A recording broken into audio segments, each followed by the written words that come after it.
answered that question, Raj, in public for the first time. In private, he's often asked the same question, but it's important that he's essentially saying that no matter what dispensation, I grew under Rajiv Gandhi, under Keshubhai Patel, we are from the same state. I do know him well and we're close, but it doesn't mean that my businesses are there because of Narendra Modi or because I'm getting any special favors. Yeah, I think he wanted to make that absolutely clear. And the way he took his time answering that, you know, talking about his association with Rajiv Gandhi and what really helped. And it was, we also asked him when we were chatting informally about what were the turning points. And in some senses, these coincided with that. When he said that Rajiv Gandhi and the entire reforms process that he brought in allowed him to import material. That started the process of his journey. 1991 comes, Narasimha Rao opens up the economy further, and he starts exporting and sets up Adani Enterprises. Then Keshubhai Patel comes, and he then makes the entire coastal thing, which allows him to finally acquire Mundra port. And then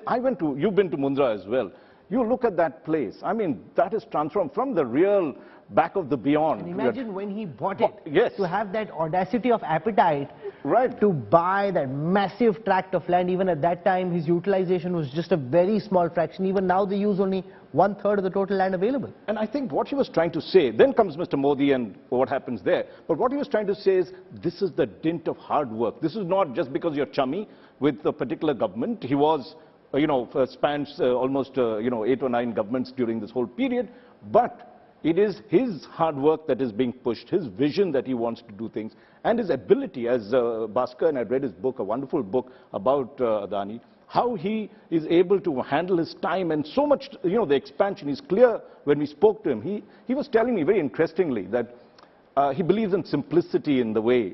If you come to him and talk to him, he wants it simple, and then he trusts his intuition to do things that he's there. So when you look at the overall thing, the larger message is saying is that, look, at every stage, I went for open tendering. I was the best bidder. It wasn't like someone was favoring me on this thing. Second, I spanned several governments. So there's no single individual or institution that is responsible for where I've at the moment. He also seems to have, Siddharth, the ability to take bigger bets than anybody else. Everybody else, most other corporate titans, cautious.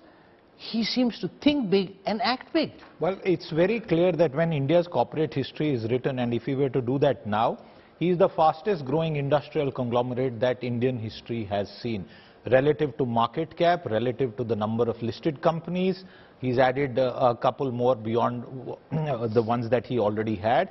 And also in terms of the newer business areas, I would go to say that if you take the entire Adani footprint of businesses, you would see that they will be addressing a market which is perhaps about 600 million in this country and more. It's difficult to even talk about the impact of cement. Pretty much everyone uses it. Look at the media foray. Look at some of the other enterprises that he has. So in terms of the fast-paced growth, I think this is a story without parallel in the Indian context. Bhaskar, one is of course that he has appetite and gumption to take bigger, bolder bets, just in sheer belief that the India infrastructure story will ultimately catch up.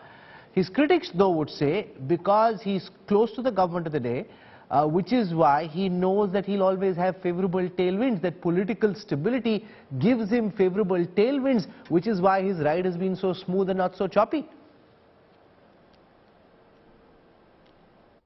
Well, you can say that, but please remember that Gautam Adani would be able to push his ideas through any politician irrespective of party lines. How else do you explain him going to West Bengal and persuading Mamata Banerjee to give him the redevelopment of the Haldia port, or giving him the Tajpur port where he was the highest bidder? And if you look at the Tajpur port and the Haldia port and look at his northeast plan, he is going to be the king of the Northeast in the next few years. Northeast is an unlocked jewel waiting to be tapped. And by creating those linkages, he is taking with the Northeast left, right, center. Sauram Majumdar, his ability to think big, act big, in comparison to all the other businessmen that you meet and deal with while running business today, because he almost seems, I never had an opportunity to spend time with Dhirubhai Ambani, he was before my time, But of all the people that I have met, he seems to have greater hunger, appetite and desire amongst the Indian business class than most others.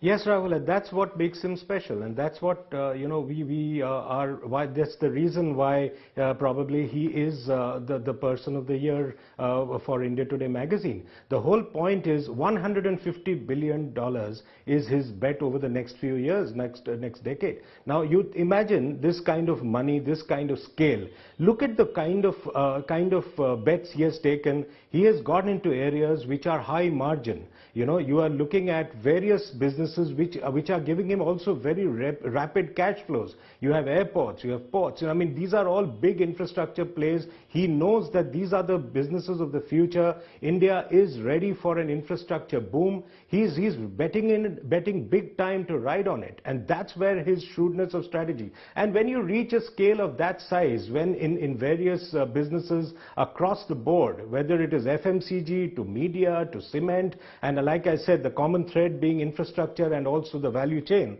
then you can become bolder and take even bolder bets, because you have the cash flows which are coming in on a rapid level.